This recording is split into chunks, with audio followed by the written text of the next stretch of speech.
Bonjour à tous, merci de nous rejoindre pour cette nouvelle édition du rapport vidéo consacré à l'actualité des vins en vrac, réalisé par Ciati. Et sur le mois d'avril, la saison d'ailleurs des salons touche à sa fin, on rentre de Vinitaly, le prochain et le dernier devrait être Fénavine début mai. Donc commençons par une petite introduction pour rappeler ce qui se passe en général sur les différentes zones de production et de consommation. L'actualité du mois précédent, c'est l'annonce des tarifs qui va taxer à hauteur de 10% en fait tous les vins importés sur le continent des États-Unis. Initialement, les importations de l'UE auraient dû être taxées à 20%, celles de l'Afrique du Sud à 30%, et finalement, elles bénéficient pendant 90 jours d'un sursis avec des tarifs de 10%. Donc qui s'interrompra le 9 juillet. Nous pensons clairement que ces tarifs risquent de désavantager principalement les vins en bouteille car ils sont des produits finis. Les importations italiennes et françaises sont les plus exposées aux droits en raison du volume et de la valeur qu'elles représentent, que ce soit le Prosecco, le Champagne ou les autres AOP ou DOC populaires. La perspective de ces guerres tarifaires et l'incertitude économique qui en résulte ont été un nouveau frein supplémentaire au comportement des acheteurs sur la plupart des marchés. Donc on a noté une nouvelle lenteur et une forme de stabilité. On a déjà parlé dans les précédents rapports en fait, de ce manque de confiance qui n'alimente pas finalement le dynamisme du marché. C'est une nouvelle pierre, en fait, un nouveau caillou en fait, dans la chaussure qui vient s'ajouter là. Le seul marché dont on parlera un peu plus en détail dans le rapport, c'est le Chili qui lui au contraire est beaucoup plus dynamique. Les raisons sont assez simples, c'est un déficit de récolte estimé à moins 25%, des stocks très faibles de la récolte 2024, et une forte hausse des demandes des acheteurs, des échantillons et d'ailleurs des transactions. Donc les prix au Chili ont clairement augmenté sur les 2 derniers mois par rapport à ce qu'on avait pu noter sur les 12 derniers.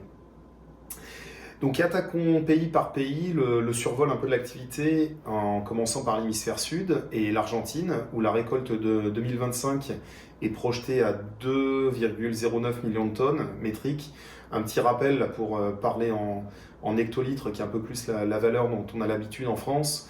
Donc on serait aux alentours des 15,6 millions d'hectos, donc ce qui est une moyenne en fait pour ce pays. C'est une récolte qui est abondante avec un stock important et des prix de raisins inférieurs de moins 10 à moins 15%, qui rendent finalement les prix des vracs négociables et légèrement en baisse par rapport à ce qu'on avait l'habitude de connaître.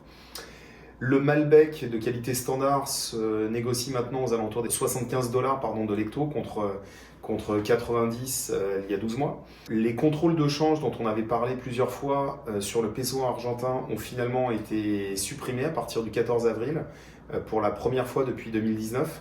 Ça a eu pour conséquence immédiate une dévaluation de 10% en fait, de la monnaie, passant de 1100 pesos argentins contre $1 à 1200 pesos argentins contre $1.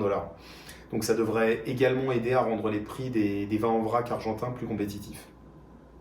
Le Chili, pour la récolte 2025, donc on l'estime à 25% inférieur à la moyenne, soit à peu près dans les 7,5 millions d'hectos.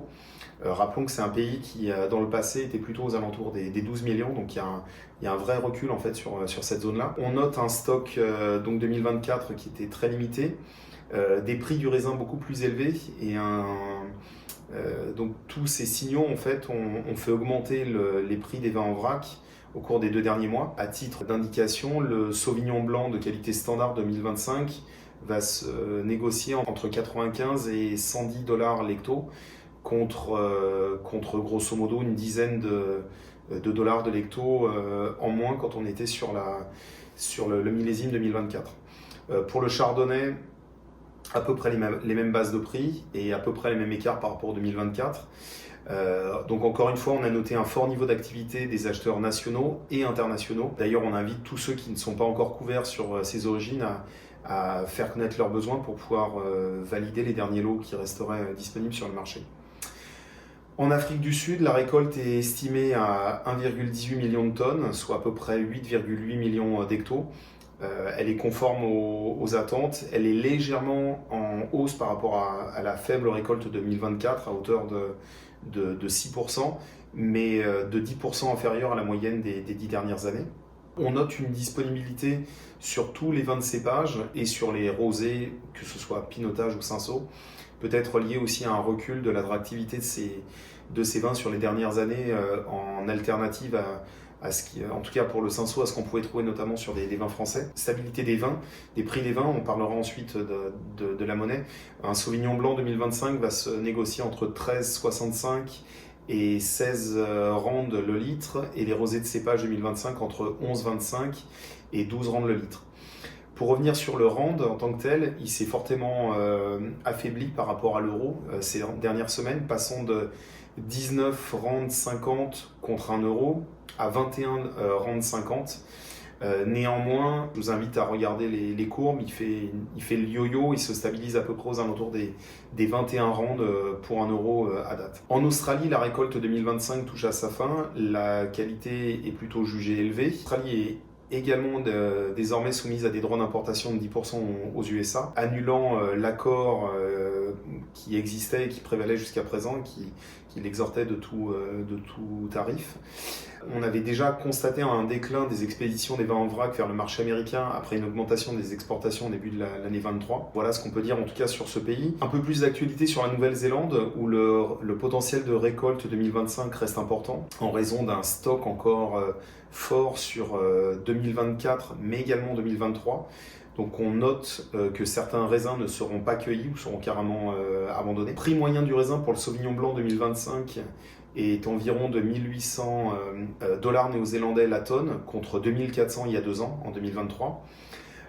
En comparaison, pour vous donner un ordre d'idée sur les prix pratiqués, le Sauvignon 2023 encore disponible va se situer entre 1 dollar et 1,50 $ le litre néo-zélandais, ce qui veut dire entre 50 et 80 euros de l'hecto, lorsque les 2024 sont proposés entre 2,50 et 3, ce qui veut dire entre 130 et 160 euros de l'hecto, bien loin des prix qu'on a pu connaître dans le passé qui tutoyaient les 5 dollars néo-zélandais le litre. Passons maintenant à l'actualité de l'hémisphère nord, en commençant toujours par la Californie où les prix sont assez bas sur tous les vins, sauf sur peut-être les régions costales de prestige. Les vins génériques sont très compétitifs sur le plan mondial, mais pour le moment, avec le risque potentiel en fait de droits de douane punitifs, ne sont pas forcément considérés.